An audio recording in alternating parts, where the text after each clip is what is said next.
The massive crystal spires of Zalthera Prime reached toward the purple sky like frozen lightning. Inside the tallest tower, Admiral Zekar studied the holographic star map floating before him. His 6 eyes tracked the moving dots that represented ship movements across the galaxy. Each dot told a story of trade, conquest, or submission to the hegemony. For 3,000 years, the hegemony had ruled the known galaxy. 12 ancient species had joined together to create the most powerful force the universe had ever seen. They had conquered hundreds of worlds and brought countless younger races under their control. Some submitted willingly after seeing the hegemony's power. Others fought and were crushed. Zekar's scaled fingers drummed against the control panel. The latest reports from the Outer Rim territories troubled him. A new species had appeared in contested space. They called themselves humans and came from a small blue planet called Earth. Intelligence reports said they had only achieved faster-than-light travel in the past century. By galactic standards, they were infants. But these infants were expanding aggressively. They had already claimed 12 star systems and were pushing into regions the hegemony considered their territory. Worse, they had refused all demands to submit to hegemony authority. The door to the command chamber hissed open.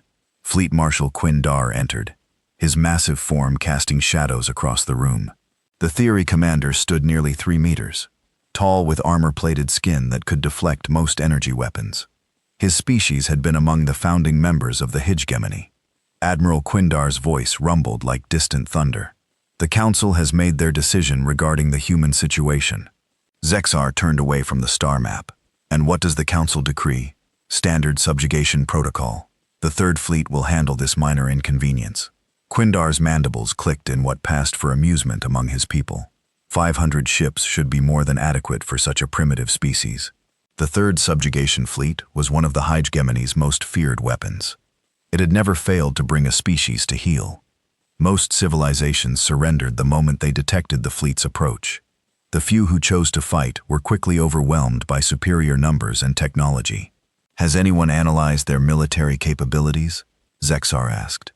Quindar waved a dismissive claw. What capabilities could they possibly have? They have been traveling between stars for less than 100 of their years. Our youngest member species had been spacefaring for 5 times that long when they joined us. Zekar nodded, but something nagged at him. The humans had shown unusual aggression for such a young species. Most races that achieved interstellar travel were peaceful by nature. War was inefficient, and inefficient species rarely survived long enough to reach the stars. Their expansion pattern is concerning. Zekar said they have claimed 12 systems in just 50 years. That rate of growth suggests either massive population pressure or significant industrial capacity or desperation, Quindar replied. Perhaps their homeworld is dying. It matters little. The Third Fleet will offer them the standard terms: submit to hegemony authority and accept protectorate status or face annihilation. The Admiral pulled up detailed scans of human space. Their ships were crewed by hegemony standards, using simple fusion drives and basic energy weapons. But there were many of them. Intelligence suggested they had at least one major fleet and possibly more. What do we know about their combat doctrine? Zekar asked.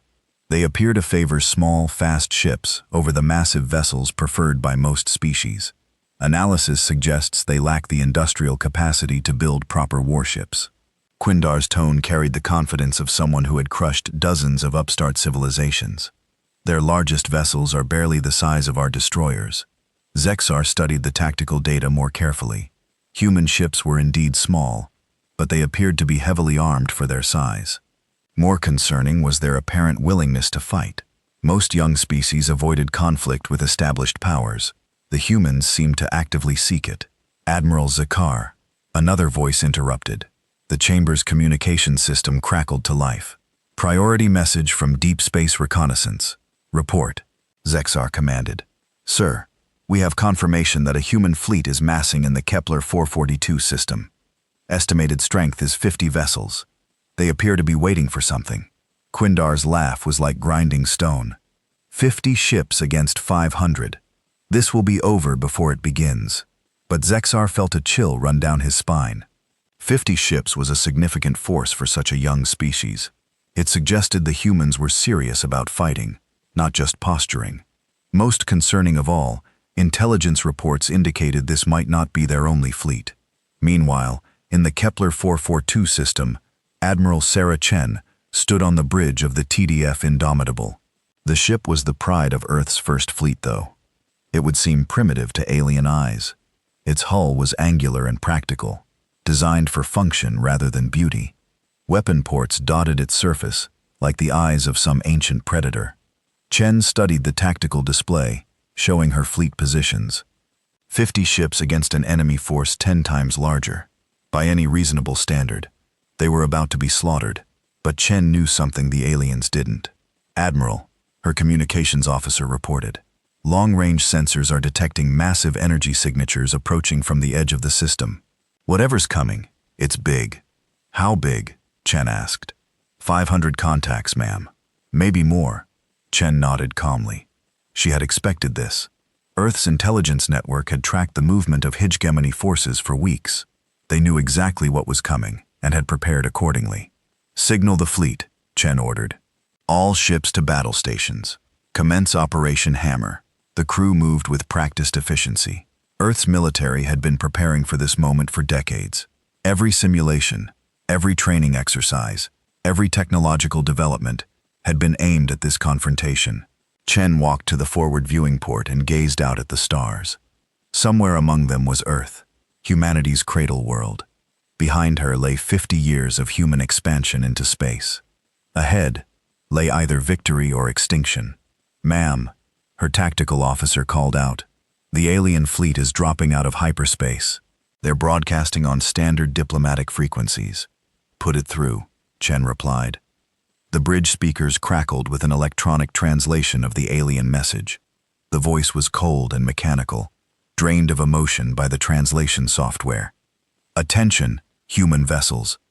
You are in violation of hegemony space and have ignored lawful orders to submit to our authority. You will immediately surrender your ships and accept subjugation. This is your final warning." Chen picked up the communications handset. When she spoke, her voice was steady and clear. "This is Admiral Sarah Chen of the Terran Defense Force. These systems belong to humanity now. If you want them, you'll have to take them." There was a long pause before the alien response came. "So be it. Your species has chosen extinction." Chen smiled grimly. "We'll see about that." The alien fleet began moving toward the human positions. 500 massive warships, each one larger than anything in Chen's fleet. Their energy signatures lit up the tactical displays like angry stars. It was an awesome display of power, designed to inspire terror and submission. But the humans didn't run. They didn't surrender. Instead, they did something that shocked every alien commander watching. They attacked. "All ships," Chen broadcast to her fleet. "Engage the enemy.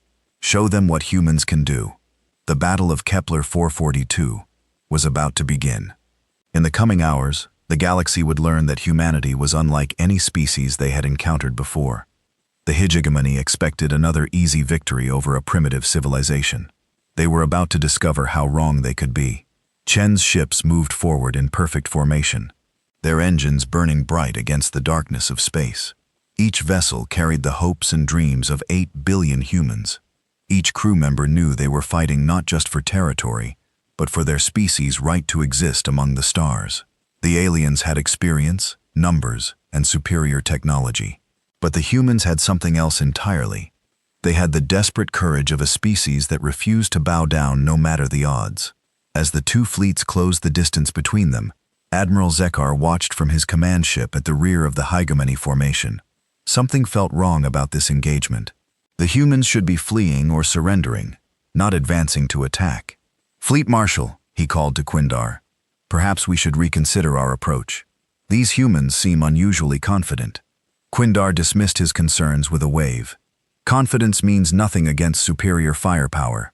Watch and learn, Admiral. This is how the hegemony deals with upstarts."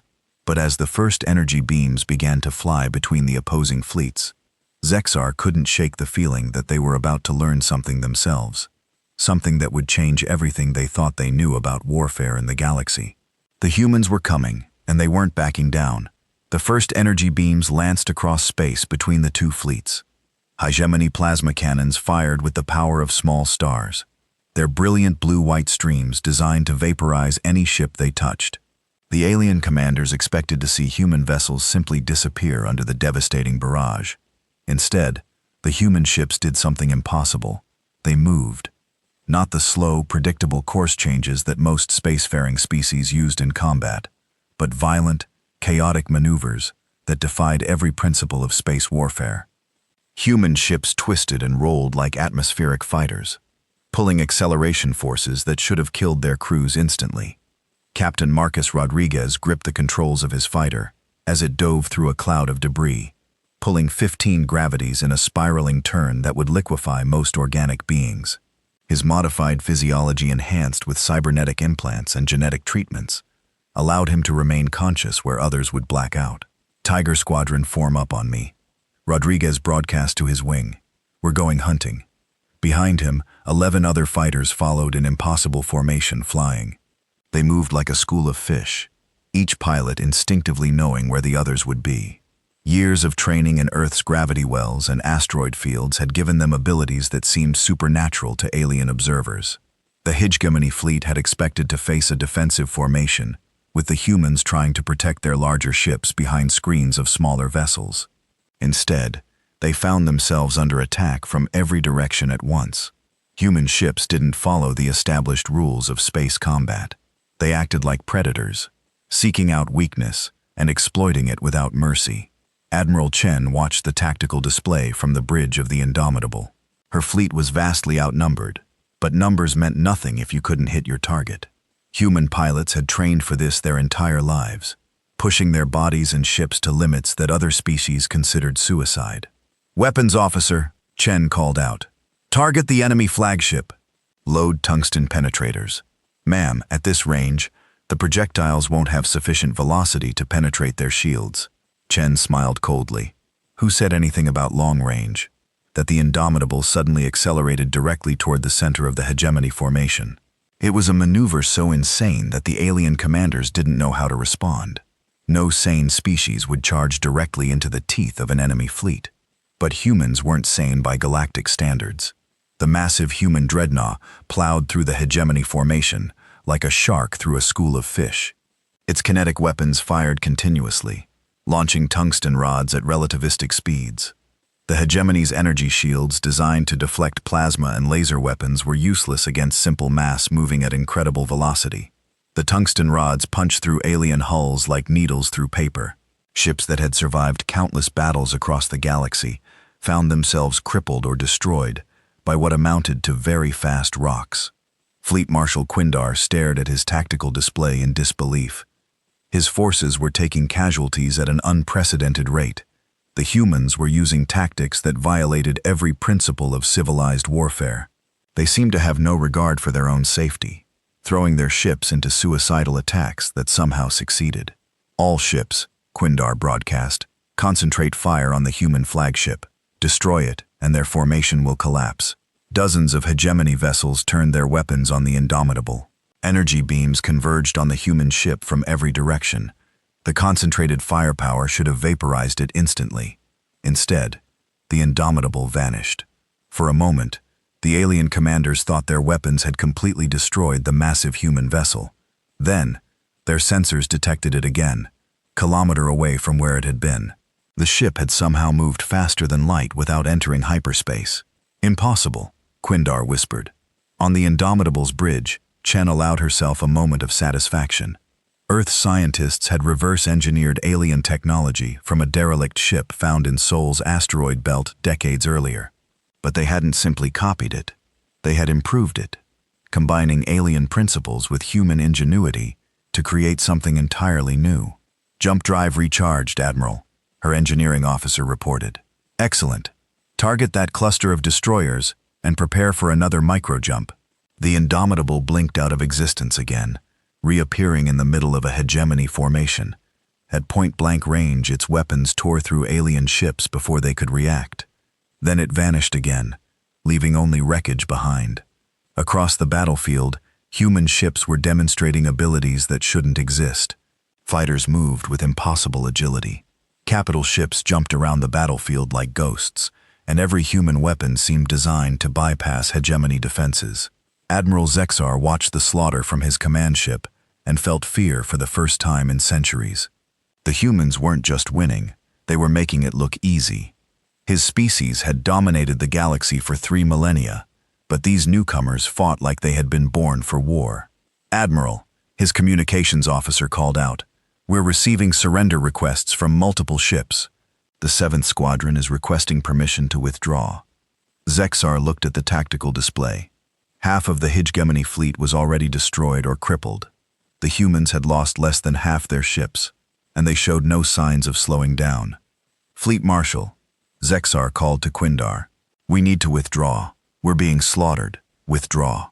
Quindar's voice carried outrage and disbelief. The hegemony does not retreat from primitives.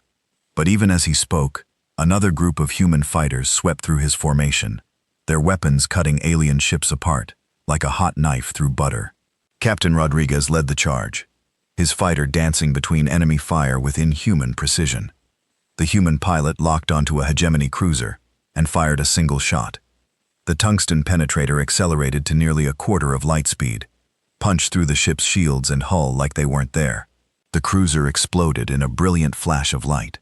"That's number 12, Rodriguez reported to his squadron. "Who wants to make it unlucky?" 13. The human fighters spread out, each one targeting a different enemy vessel. They moved with the coordination of a pack of wolves supporting each other, while picking off isolated targets. The hegemony formation, designed to bring maximum firepower to bear on a single target, couldn't adapt to fighting enemies that attacked from every direction at once. Admiral Chen coordinated the battle from her flagship, but she didn't need to give many orders. Her commanders knew their jobs, and her pilots had trained for this scenario countless times.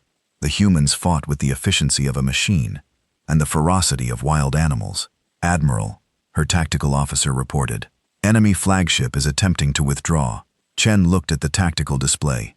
Quindar's massive command ship was turning away from the battle, its escort vessels forming a protective screen, the fleet. Marshall had finally realized that this was not a battle he could win. "All ships," Chen broadcast, "pursuit course. No one leaves." The human fleet surged forward like a pack of hungry predators. They had no intention of letting any hegemon ship escape to report what they had seen. The galaxy couldn't know about humanity's true capabilities. Not yet. The chase was brief and brutal. Human ships designed for speed and maneuverability easily caught the larger hegemony vessels. One by one, the alien ships were destroyed or crippled beyond repair. Fleet Marshal Quindar made a final desperate attempt to ram his flagship into the Indomitable, hoping to take the human commander with him, but Chen had anticipated this move. The Indomitable micro jumped at the last second, appearing behind the alien ship. At point-blank range, the human dreadnoughts' weapons tore the hegemony flagship apart. When the smoke cleared, the battlefield was littered with alien wreckage. 500 hegemony ships had entered the Kepler 442 system. Not one escaped. The human fleet had lost 23 vessels and nearly 2,000 crew members. It was a heavy price, but the strategic value of the victory was incalculable. They had proven that the hegemony could be beaten. Admiral Chen stood on her bridge and looked out at the debris field that had once been the 3rd Subjugation Fleet.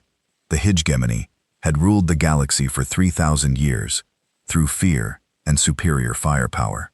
In a single battle, humanity had shattered that myth of invincibility.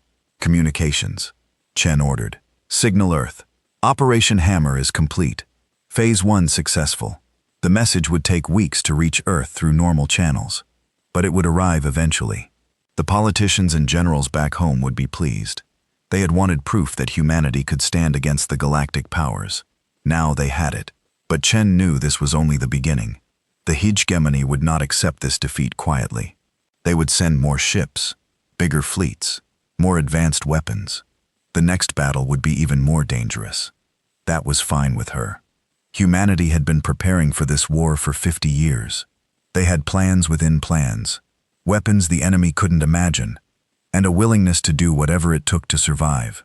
The galaxy was about to learn what happens when you threaten a species that had evolved on a death world, that had survived ice ages and asteroid impacts, that had nearly destroyed itself multiple times and emerged stronger each time. The hegemony thought they had seen humanity's best effort at Kepler 442. They were about to discover they had barely seen the beginning. The great council chamber of Zathara Prime had never seen such chaos. Representatives from 12 species argued in a dozen different languages, their translation devices struggling to keep up with the flood of angry voices. At the center of it all sat Fleet Marshal Quindar's empty chair, a stark reminder of the disaster at Kepler 442. High Counselor called for order, his crystalline voice cutting through the noise like a blade. The ancient Zairi had served on the council for over 800 years and had never seen such panic among the hegemony's leadership. "The facts are clear," announced. "The third subjugation fleet has been completely destroyed. 500 ships, 60,000 crew members, all lost to a force of primitive humans." The word primitive seemed to echo in the vast chamber. For 3 millennia, the hegemony had used that term to describe every species they encountered. Now it felt like a cruel joke. Admiral Zexar stood at the witness podium, his 6 eyes scanning the assembled representatives. As the only senior officer to survive the battle, he had spent the past week being questioned, analyzed, and blamed for the unprecedented defeat. Admiral Counselor Thexmari's voice rumbled from the Gorvani section. "Explain to us how 50 ships defeated 500. Zexar had asked himself the same question countless times. "The humans fight unlike any species we have encountered. They show no regard for accepted military doctrine. Their ships move with impossible agility, and their weapons bypass our defensive systems." "Impossible agility," Counselor Yelseth repeated mockingly. The Craig's representative's tentacles writhed with disdain.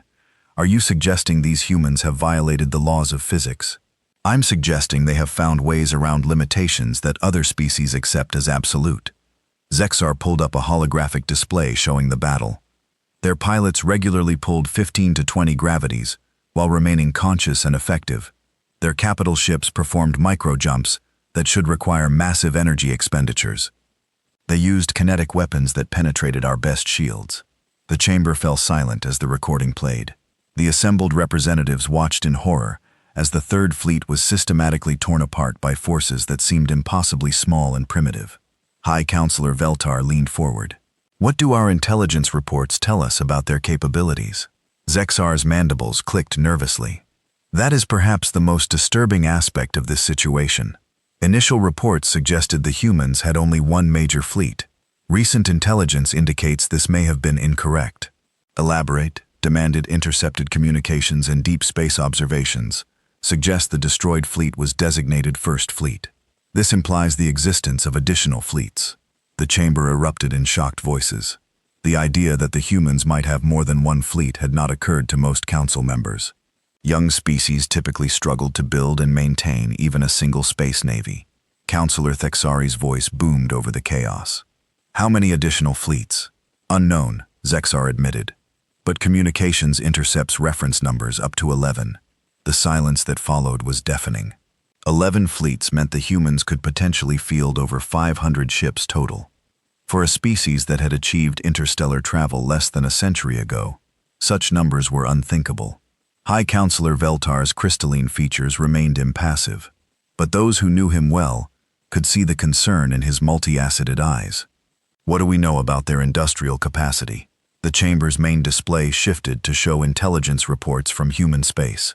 Admiral Zexar highlighted key points as he spoke. "The humans possess industrial capabilities that exceed most galactic civilizations. They have orbital shipyards around dozens of star systems.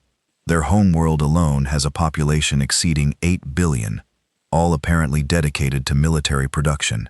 The numbers were staggering.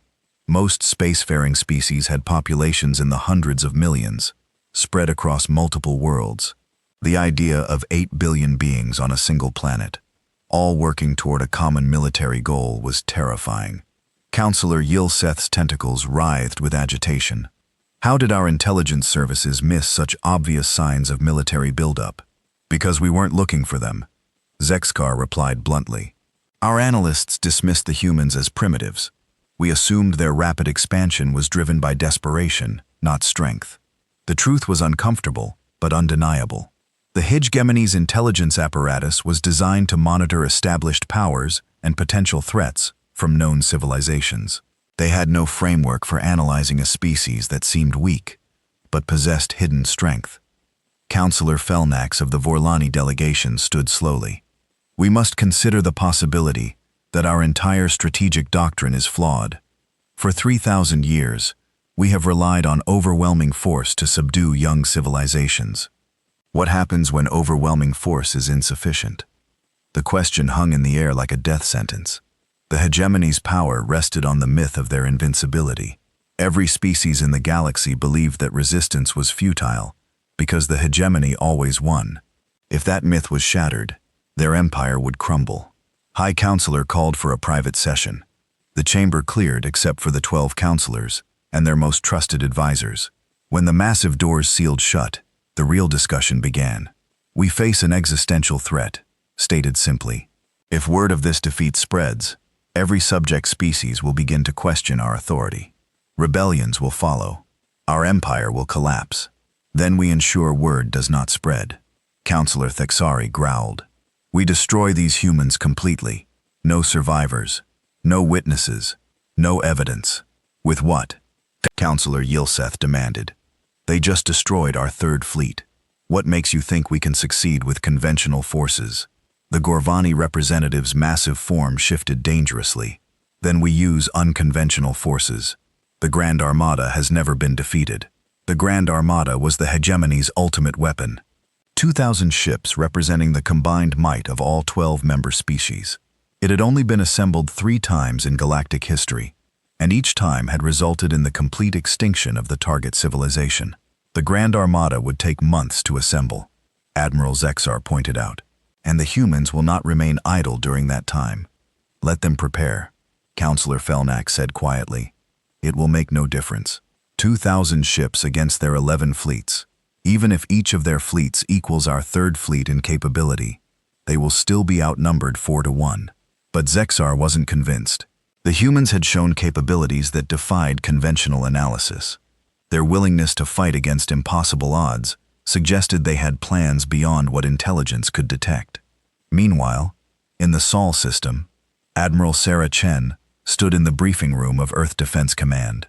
Around the curved walls, holographic displays showed ship movements throughout human space. The massive room buzzed with activity as officers coordinated humanity's response to the coming storm. Ladies and gentlemen, Chen addressed the assembled commanders. Intelligence confirms that the hegemony is mobilizing their Grand Armada. 2,000 ships from 12 different species, their most advanced technology, their most experienced crews, their most powerful weapons. Fleet Admiral Jiang Wei, commander of the Second Fleet, leaned forward. Estimated time until they reach Sol. 4 months, Chen replied. Maybe 5 if we're lucky. The room fell silent as the implications sank in. 4 months to prepare for a battle that would determine humanity's fate against an enemy that outnumbered them 4-1 and possessed technology centuries more advanced than Earth's official capabilities. Dr. Elena Vasquez, Earth's chief military strategist, activated a new display. The good news is that our deception plan worked perfectly. The aliens believe First Fleet represents our primary military capability. Chen smiled grimly, and they have no idea what's really waiting for them. The display showed the true disposition of humanity's forces. 11 fleets, each carefully hidden in different star systems throughout human space. The 2nd through 11th fleets were larger than the 1st, with 75 ships each, instead of 50. More importantly, they incorporated technology developed from analyzing the wreckage at Kepler 442. Each fleet is equipped with Mark 7, the kinetic penetrators, improved jump drives and enhanced shielding based on captured hegemony technology, Dr. Vasquez explained. We've also developed new weapon systems specifically designed to counter their defensive measures. Admiral Rodriguez, recently promoted after his heroics at Kepler 442, studied the tactical projections. What about their numerical advantage? Even with 11 fleets, we're still outnumbered. Chen walked to the central display and highlighted Sol system, which is why we're not meeting them in open space. They're coming to us to our home system, where we have every possible advantage. The solar system had been turned into the most heavily fortified location in human space. Orbital defense platforms surrounded every major planet. Asteroid bases provided hidden weapon emplacements. The asteroid belt itself had been seeded with mines and automated defense systems. More importantly, Chen continued, we're not fighting them as separate fleets. We're fighting as one coordinated force. 11 fleets acting in perfect coordination, with intimate knowledge of every tactical advantage the system provides. Fleet Admiral Jiang Wei nodded approvingly. They expect to find a desperate civilization making a last stand. Instead, they'll find a carefully prepared trap. Dr. Vasquez brought up the final element of humanity's defense. Our industrial capacity continues to exceed all projections. We've been building ships faster than we're losing them. By the time the Grand Armada arrives, we'll have additional vessels to supplement our 11 fleets. The truth was that humanity had been preparing for this war since first contact with alien technology. Every resource, every innovation, every strategic decision had been aimed at this moment. The destroyed alien derelict in Sol's asteroid belt had provided the technical foundation, but human ingenuity had built something far beyond simple reverse engineering. Admiral Chen looked around the room at humanity's finest military minds. These men and women had trained their entire lives for this battle. They understood that failure meant extinction, not just for Earth, but for every human colony throughout space. The hegemony has ruled the galaxy for 3,000 years, through fear and superior firepower. Chen said they believe their Grand Armada is invincible because it has never been tested against an opponent willing to fight back with everything they have. She paused, letting her words sink in. They're about to discover what happens when you threaten a species that has survived ice ages, asteroid impacts, and 2 world wars. We didn't climb to the top of Earth's food chain by giving up when the odds were against us. The assembled officers nodded grimly. They knew the stakes. They knew the odds. And they knew that humanity's survival depended on their ability to do the impossible once again. The hegemony was coming with everything they had, but they had no idea what was waiting for them in Sol's system. They thought they were hunting a wounded animal backed into a corner. They were about to learn they had walked into the den of a pack of predators. The Grand Armada dropped out of hyperspace at the edge of the Sol system like a descending thunderstorm. 2,000 ships spread across space, in a formation so vast it took long-range sensors several minutes to catalog them all. Massive dreadnoughts, the size of small cities, anchored the fleet, while swarms of smaller vessels filled the spaces between them like deadly stars. Fleet Marshal Sexavoth stood on the bridge of the Hegemon's Wrath, the Grand Armada's flagship. The towering Secti commander had been chosen to lead this mission because his species had never known defeat. In 800 years of military service, he had conquered 47 star systems and subjugated dozens of alien races. Signal from advanced scouts, his communications officer reported. No sign of organized human resistance. Long-range sensors detect only scattered civilian traffic and orbital installations around the inner planets. Kexvoth's forearms crossed in satisfaction. The humans had apparently learned from their Pyrrhic victory at Kepler 442. Rather than waste their remaining ships in a hopeless battle, they had chosen to surrender their homeworld and flee to the outer colonies. Cowards, muttered Admiral Yex Kali from the secondary command station. The Krex officer's tentacles writhed with disdain. They fight like demons when they think they can win, but abandon their own people when faced with real power. But something nagged at Sexvoth's tactical instincts. The Sol system's orbital infrastructure was far more extensive than intelligence reports had suggested. Massive industrial platforms surrounded several planets, and the asteroid belt showed signs of heavy mining operations. For a species supposedly on the brink of defeat, the humans had been remarkably busy.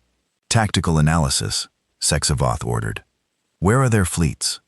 The sensor operator's multiple eyes studied his displays carefully. No major fleet concentrations detected, Marshal. Scattered patrol groups only. Perhaps 50 vessels total throughout the system. 50 vessels. The same number that had somehow destroyed the 3rd subjugation fleet. But 50 ships against 2,000 was not a battle. It was an execution. All task forces, advance to optimal bombardment range, Sexavoth commanded. Prepare planetary destruction protocols. We will make an example of this world that the galaxy will not forget. The Grand Armada began its stately advance toward the inner system.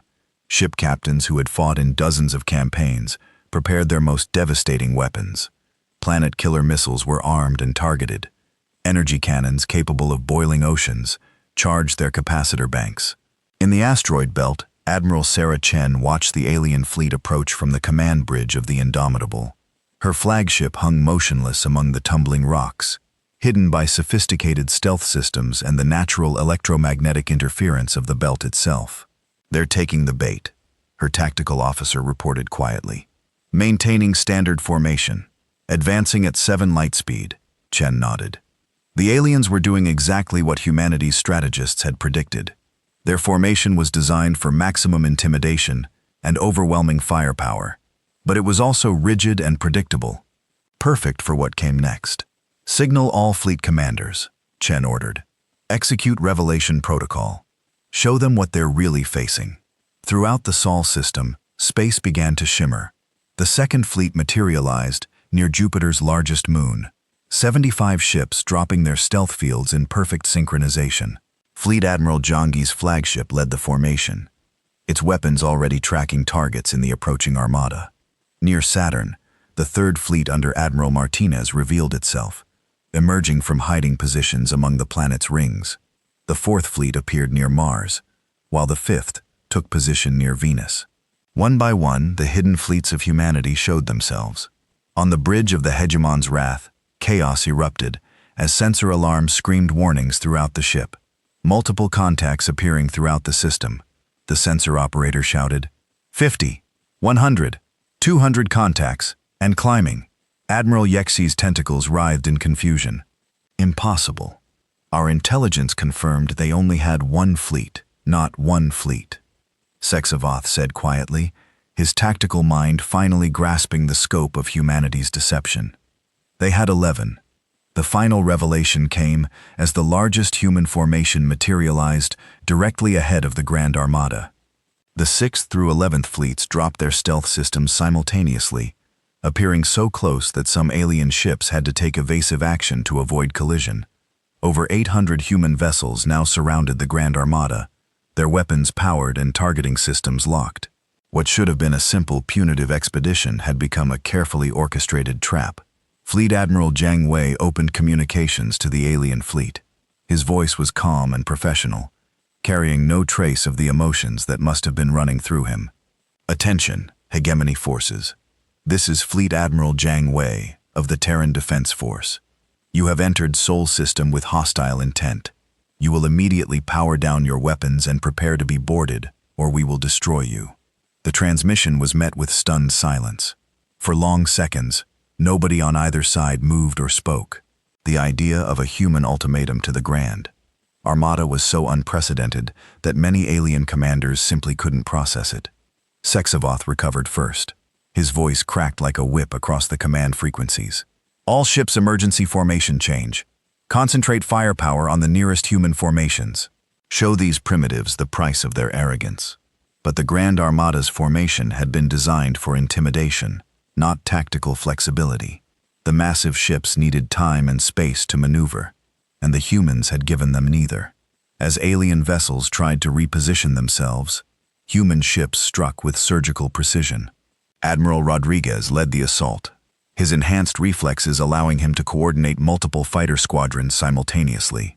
His pilots moved through the alien formation like angry wasps, their improved weapons cutting through hegemony shields as if they weren't there.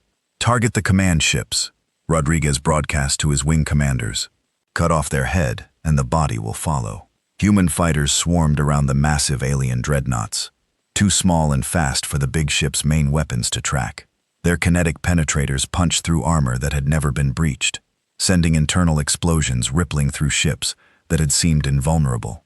The Hegemon's Wrath shuddered under multiple impacts as human fighters strafed its hull.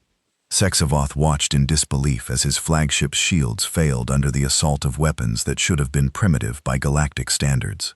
"How are they penetrating our defenses?" Admiral Yexi demanded.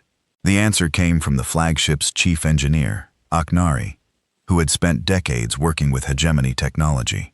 "Their weapons are using our own frequency resonance against us. They're not just crude kinetic projectiles.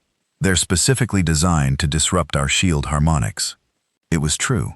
Human scientists had spent months analyzing the wreckage from Kepler 442, learning how hegemony shields worked and developing weapons specifically designed to counter them. Every shot was calibrated to exploit weaknesses that the aliens didn't even know existed.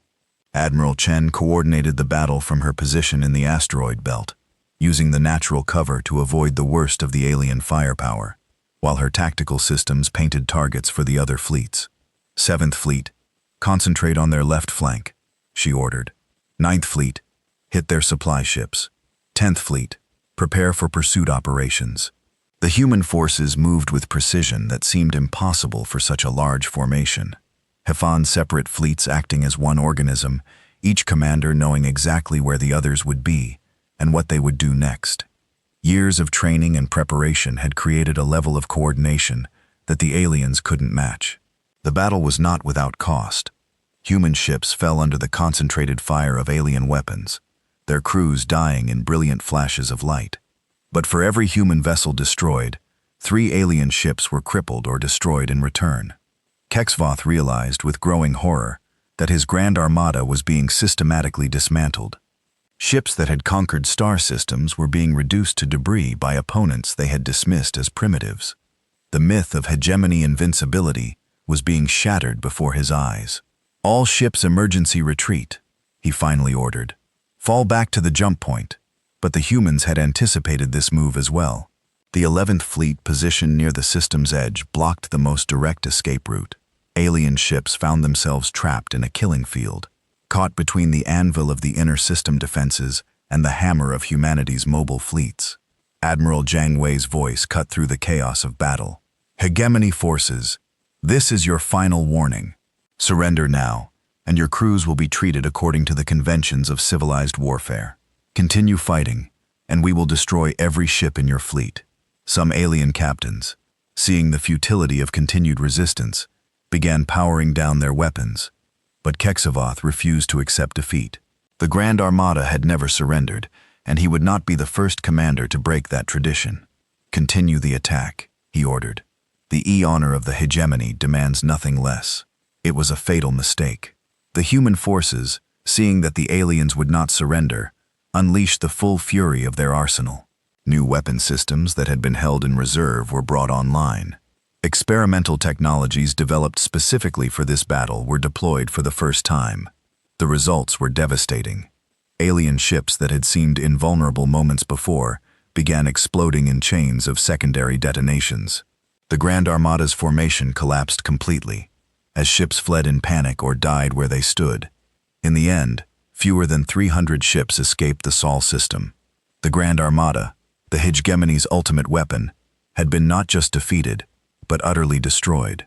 Over 70% of their forces lay scattered across the system in pieces too small to identify. Fleet Marshal Kexavoth died with his ship, refusing to abandon his post, even when his bridge was venting atmosphere and his hull was breached in a dozen places. His final transmission was a warning to the surviving ships. Tell the Council. Tell them the humans are not what we thought. They are something else entirely. Admiral Chen stood on her bridge and surveyed the aftermath of the battle. Debris from 2 fleets drifted through space, but the human formations remained intact. They had lost ships and crews, but they had achieved something unprecedented in galactic history. They had broken the hegemony. Signal Earth, Chen ordered. Operation Revelation is complete. Sol system is secure. The message would reach Earth in minutes, carried by quantum communications arrays that the aliens didn't know existed, across human space. Colonists and soldiers would celebrate this impossible victory. But Chen knew this was only the beginning. The hegemony's power was broken, but their empire still existed. Other alien civilizations would need to choose sides in the new galactic order that was emerging. And somewhere beyond the edge of known space, other threats waited in the darkness. Threats that might be far worse than anything the hegemony had ever represented. But for now, humanity had proven something that would echo across the galaxy for generations to come. They had shown that even the mightiest empire could fall when faced with beings who refused to accept defeat. The age of human expansion had begun. News of the Grand Armada's destruction spread across the galaxy like a plague. On 1,000 worlds, Beings who had lived their entire lives under hegemony rule heard the impossible truth. The humans had not just defeated the mightiest fleet in galactic history, they had annihilated it. On Vector Prime, the industrial heart of the hegemony's war machine, factory workers abandoned their posts as word reached them. For generations, their families had labored to build the ships and weapons that maintained galactic order. Now, those same weapons lay as debris in a distant star system, destroyed by a species that most had never heard of. Governor Yilneth watched from his palace as riots erupted in the capital city below. The Vectari had been willing subjects of the hegemony for over 2 millennia, trading their freedom for security and prosperity. But security was an illusion when the protectors themselves could be destroyed. "Sir," his aide approached cautiously, "we're receiving transmission requests from multiple human vessels. They claim to represent something called the Terran Diplomatic Corps." Yelnath's 6 eyes widened in surprise. "Humans here? How many ships?" "Just 3, sir. They're requesting permission to enter orbit and discuss trade agreements." The governor's mandibles clicked nervously. 3 ships. The humans were offering diplomacy with just 3 ships when the hegemony would have demanded a full fleet escort for any diplomatic mission. It was either supreme confidence or complete madness. "Grant them permission," Yilth decided, "and prepare the council chambers. If the humans destroyed the Grand Armada, I suspect we'll want to hear what they have to say." Similar scenes played out across hundreds of worlds. The hegemony's member species, once united in their superiority over younger races, found themselves fracturing along old lines of loyalty and self-interest. Some worlds declared independence outright. Others sought protection from regional powers. Many simply waited to see which way the galactic wind would blow. On Zura Prime, the Great Council convened in emergency session. Only 7 of the B-12 member species still maintained representatives on the homeworld. The others had recalled their ambassadors to deal with crises in their own territories. High Counselor Veltar's crystalline form had lost much of its luminescence in the day since news of the defeat arrived. Ancient beyond measure, he had guided the hegemony through 3 millennia of expansion and conquest. Now he faced the possibility of its complete collapse. The situation reports are unanimous. Admiral Zexar announced to the nearly empty chamber. 17 worlds have declared independence. 43 have stopped paying tribute. The core rebellion has spread to 6 star systems. Our authority is crumbling everywhere. Counselor Thex Mari slammed a massive fist against his podium. "Then we rebuild. We gather what remains of our fleets and strike back. The humans may have won one battle, but they cannot be everywhere at once." "With what ships?" Zexar asked quietly. "The Grand Armada represented 60% of our total naval strength. Most of our remaining vessels are scattered across the galaxy trying to maintain order. We no longer have the force concentration necessary for major offensive operations." The truth was devastating but undeniable. The hegemony's power had always rested on their ability to deploy overwhelming force anywhere in the galaxy. With their primary fleet destroyed, they were just another collection of aging civilizations clinging to past glory. "What of our intelligence regarding human capabilities?" Veltar asked. "How many ships do they actually possess?" Zexar activated a holographic display showing human space. Red dots marked confirmed fleet sightings, while yellow indicated probable human presence. The pattern that emerged was terrifying. Current estimates suggest the humans possess at least 15 major fleets, with a total strength exceeding 1,200 vessels. Their industrial capacity appears to be growing exponentially. Intelligence indicates they're launching new ships faster than we can track them. The chamber fell silent. 1,200 ships was nearly double the hegemony's remaining naval strength. For a species that had achieved interstellar travel less than a century ago, such numbers were impossible to comprehend. How Counselor Yelseth whispered, "How can primitives build fleets faster than civilizations that have mastered space travel for millennia?" The answer came from an unexpected source. Dr. Keithvar, a Zephyri xenobiologist who rarely spoke in council sessions, activated a secondary display showing comparative data. "Because they're not primitives," he said simply. "Analysis of their biology, psychology, and social structure indicates we have fundamentally misunderstood their nature." The display showed images from human worlds, massive industrial complexes, orbital shipyards, training facilities that stretched for hundreds of kilometers. But more telling were the demographic statistics. The human homeworld has a population exceeding 8 billion individuals, all apparently focused on military production and expansion. Their colony worlds show similar patterns. This is not a normal spacefaring civilization pursuing exploration and trade. This is an entire species mobilized for war. The implications were staggering. Most spacefaring species had populations in the hundreds of millions, spread across multiple worlds and focused on diverse activities. The idea of billions of beings all working toward a single military objective was unprecedented. Furthermore, Dr. Keithar continued, their planet of origin appears to be what we would classify as a Class 12 death world. Extreme weather patterns, massive predator species, and environmental challenges that would destroy most civilizations. They didn't just survive on such a world, they thrived. Images flashed across the display, hurricanes that covered half a continent, volcanic eruptions that could be seen from space, ice ages that lasted millennia. Earth was a world that specialized in creating crisis after crisis, each one forcing its inhabitants to adapt or die. We have been treating them as we would any other young species, Dr. Cathvar concluded. But they are not like other species. They are apex predators who have spent their entire evolutionary history competing with each other and their environment. War is not something they do, it's something they are. Meanwhile, in the Sol system, Admiral Sarah Chen stood before the United Nations General Assembly. The massive chamber was packed with representatives from every human colony, their faces reflecting a mixture of pride and uncertainty about the future. The hegemony's power is broken, Chen announced. Their grand armada lies in pieces throughout our system.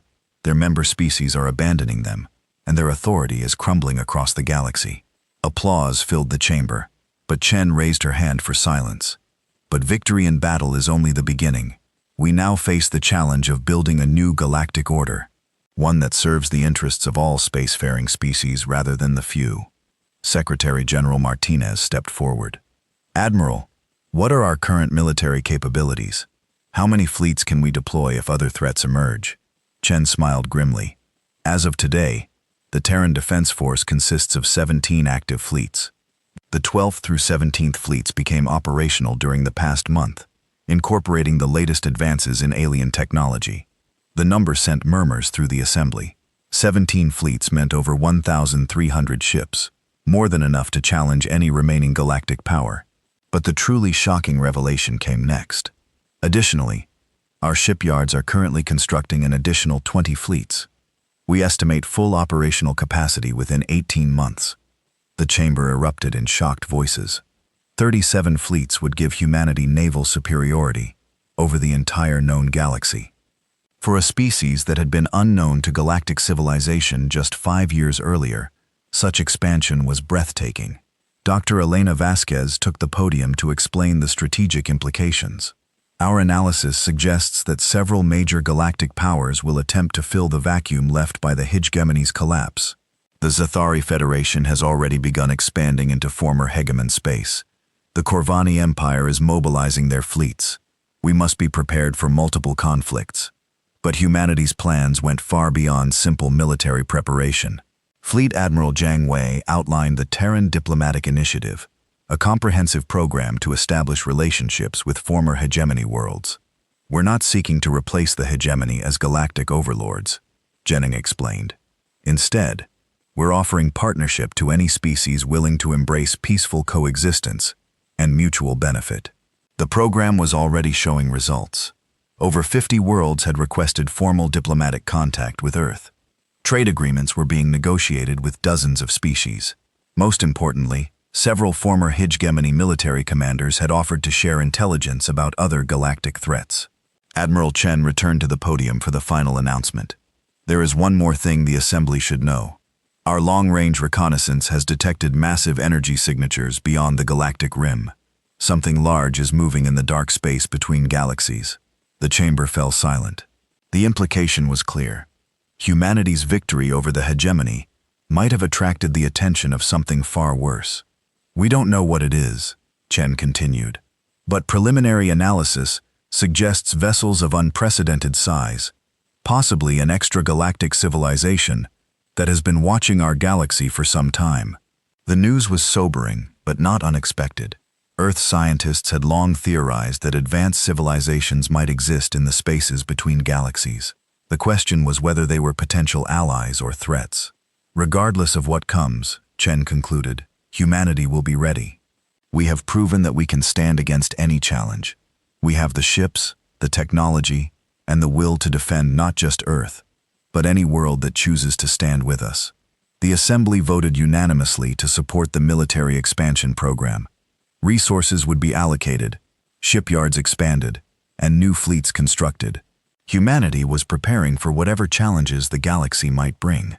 But in the quiet moments after the session ended, Chen stood alone on the observation deck of the orbital facility, looking out at the stars. Somewhere among those points of light, entire civilizations were deciding how to respond to humanity's rise. Some would seek alliance, others would plot revenge, and still others would simply wait to see how events unfolded. The galaxy had learned an important lesson in the ruins of the Grand Armada. Never underestimate a species that had clawed its way to the top of a death world's food chain.